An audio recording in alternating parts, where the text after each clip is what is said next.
So we've all seen it on our cruise. We look over at someone who's not necessarily behaving up to etiquette standards, and you've thought to yourself, ugh, I do not want to be that cruiser. Well, hey guys, I'm Michelle. Welcome to Onboard and Unfiltered with Diaz on Deck Travel.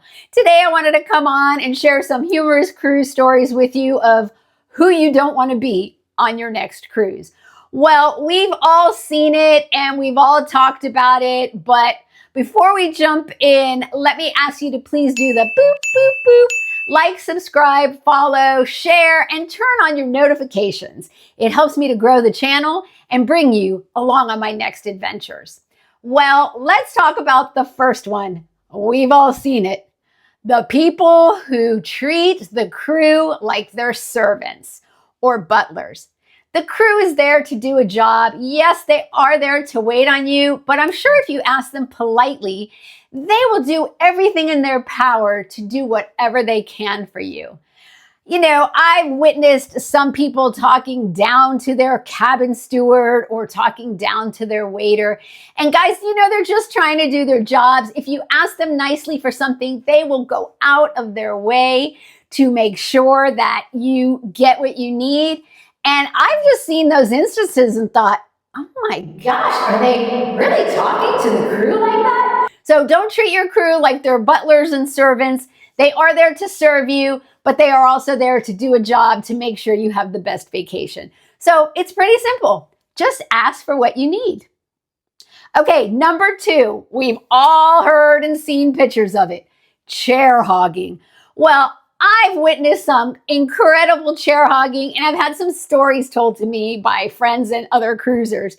So my chair hog story was a woman who started stripping off her shoes, her husband's garments, purse, whatever. Anything that she could find to put on these 12 chairs that she was trying to reserve in a very small karaoke venue. And you know, people were walking in and looking at the chair going, why is there a shoe on here? Can't I sit here?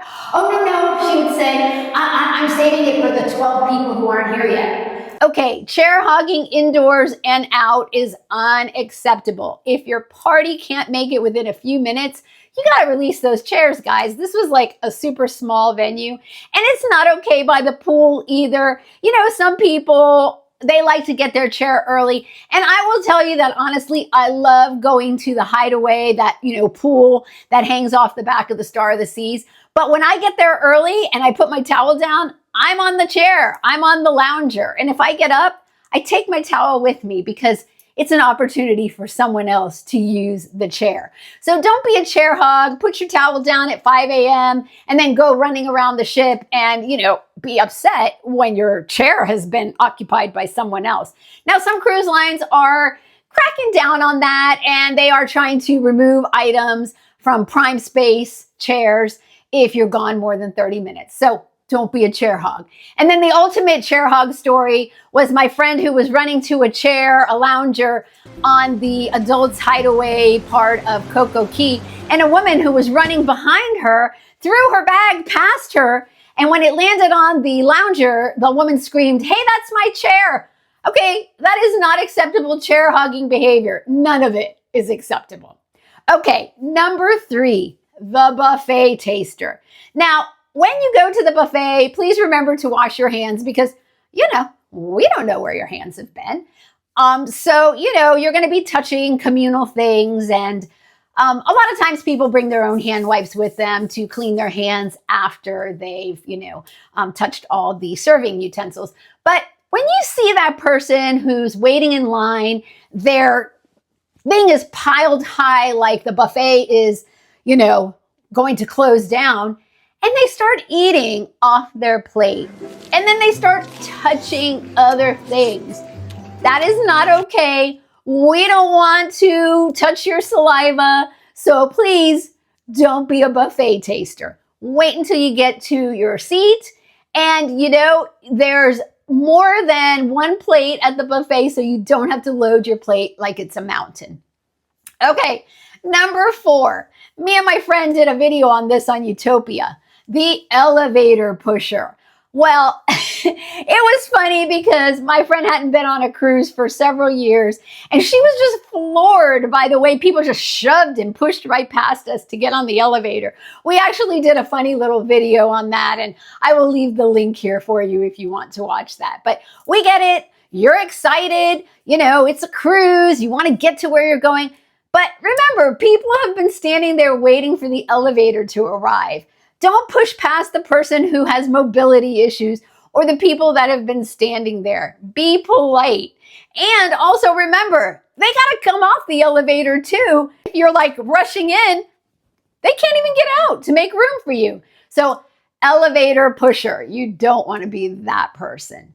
Okay, number 5, the late arriver. That is arriving late to a show, late to dinner if you're sitting in a group table, late coming back from the excursion. Just don't be late. There are rules and times set up for a reason, and you should honor that and respect the other people that you may be affecting. So don't be late. Try to be on time always. Okay, number 6. Don't be drunky McDrunkerson. That's right, I said it. You know, we all like to imbibe a little bit and have some fun, and you have a drink package and you're on vacation. Totally get it. But when everybody's talking about you the next day, oh my God, did you see drunky McDrunkerson in the hallway? And oh yeah, I saw him in the nightclub. And oh yeah, I saw... You do not want to be talked about as the drunk person of the cruise. So, you know, try to conduct yourself appropriately. Enjoy your drinks, but maybe don't have the whole 15 that your package allows for. Just saying. And number 7, the complainer. Oh my gosh. You know, cruising is a wonderful experience. And yes, sometimes things fall short of expectations. But the lettuce was wilted, and the server was too slow, and I didn't like my pillow, and, nobody wants to hear that. We are all on vacation, and you should try to find the joy in the fact that you are on a cruise and have some realistic expectations because, guys, things happen. And, you know, it may not always be the perfect experience, but I can honestly tell you that you have to look at the humorous side of it because after cruising for 36 plus years, and I could tell you some things that went wrong, but you find humor in it because life's too short and you're on a cruise. Give it up and remember, these are the people you don't want to be on your next cruise. I cannot wait to see you on deck, and I cannot wait for you guys to share some of your stories of who you've seen on a cruise and thought, ugh, I don't want to be that. I'll see you on deck. Bye for now.